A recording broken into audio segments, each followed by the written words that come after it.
you to pay a lot of attention and not even to miss 10 seconds.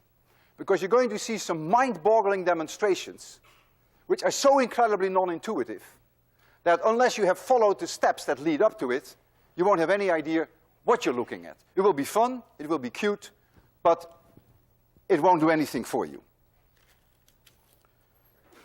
Imagine that you and I go in outer space. No gravity, we're somewhere in outer space. And we have this bicycle wheel there. And I'm going to put a torque on this bicycle wheel in this direction. So I'm going to put my right hand towards you and my left hand away from you. And I do that for a short amount of time and I let it go. It's obvious what's going to happen. This wheel is going to spin like this forever and ever and ever. I've given it a little torque. That means if there's torque, there's a change of angular momentum. The angular momentum change must be torque times delta t. And so I do this and let it go, and it will rotate about this axis forever and ever and ever. Simple, right? Okay. Now, I'm going to torque it in this direction. So we're in outer space, really standing still, and all I do is do this, and I let it go. Then it will rotate forever and ever and ever and ever in this direction. That's clear. Now comes the very non-intuitive part. Now I'm going to give it a spin in your direction. And now again, I'm going to torque like this. What will now happen? You will say, or you might say, I'm not accusing you for anything, you might say, well, you give the wheel a spin, so the wheel will probably continue to spin, and you do this. So maybe what you're going to see is that it will rotate like this, as it did before, and in the same time, the wheel would be spinning. But that cannot be. Because if the wheel would be spinning like this, then the angular momentum of the spinning wheel is in this direction.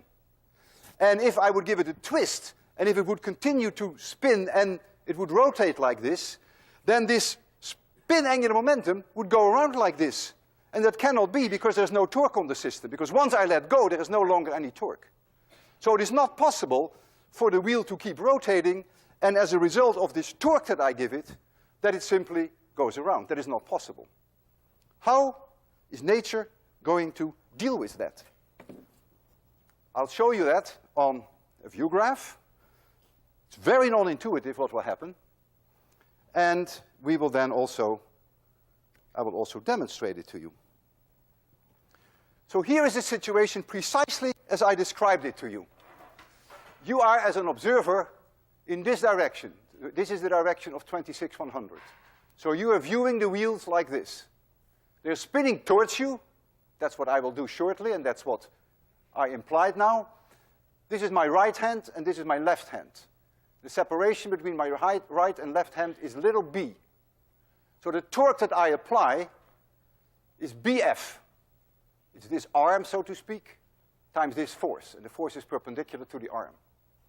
I apply a torque for a certain amount of time, delta t. When I do that, I add angular momentum in this direction.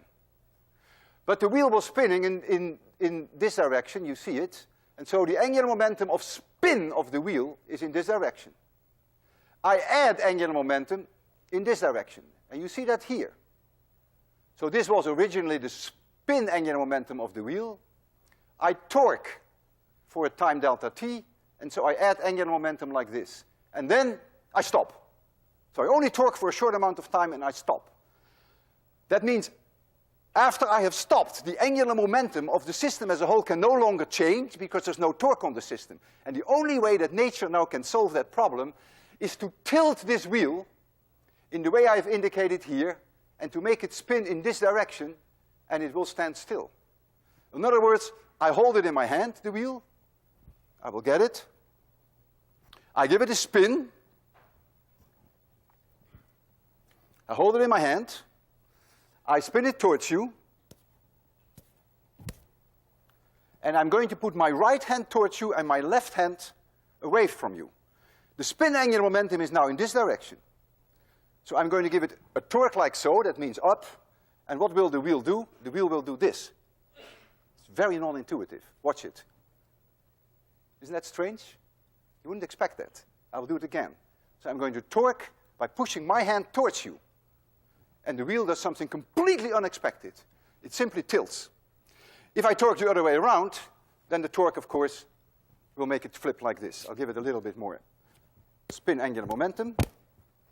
So now I move my left hand towards you and my right hand towards me, and then I expect that the wheel will do this.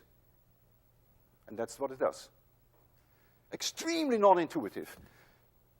These torques applied to a spinning wheel always do something that you don't expect. However, there is one thing that always helps me in terms of guiding me, and that is you can always predict that the spin angular momentum will always move in the direction of the torque, which is this external torque that I applied. Let's go over that again. We have here the spin angular momentum that you saw was pointing in this direction, and I applied a torque in this direction. It's a vector. And what does the spin angular momentum do? It goes in the direction of the torque. And then when I stop with my torque, then of course nothing changes anymore. And so what happens is this wheel tilts. But notice that L, the spin angular momentum, has moved from here to here. And I was torquing in this direction, so it moves towards the torque. If you have digested this, then you can test yourself now.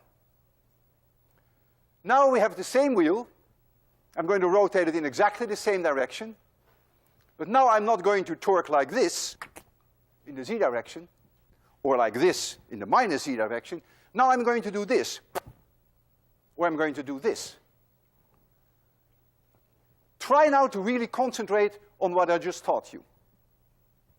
And try to give an answer to the following question. The wheel is rotating. I hold it in my hand, and I'm going to torque it like this, so that the torque vector is in your direction. Angular momentum was like this. Torque is like this. What will the angular momentum vector do? Move in the direction of the torque. What will the spin angular momentum vector then do? If the torque is in this direction, it will do this.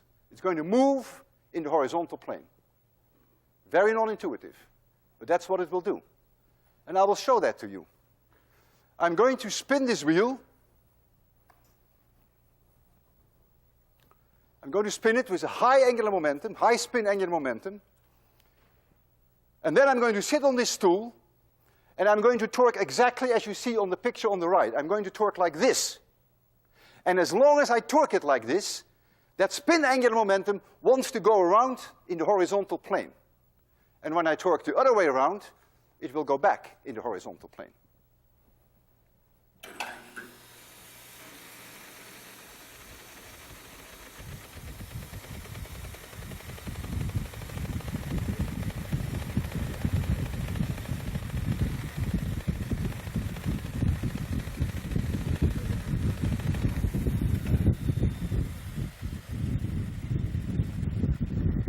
I'm going to torque exactly as you see on the picture there. You ready? I stop the torque, nothing happens. I torque backwards, I keep torquing. I keep torquing, I feel it in my hand, I really have to push. I keep torquing, and I stop torquing, and it stops. So the angular momentum vector is chasing, so to speak, the torque. Is that non-intuitive? Very non-intuitive? It's also dangerous sometimes.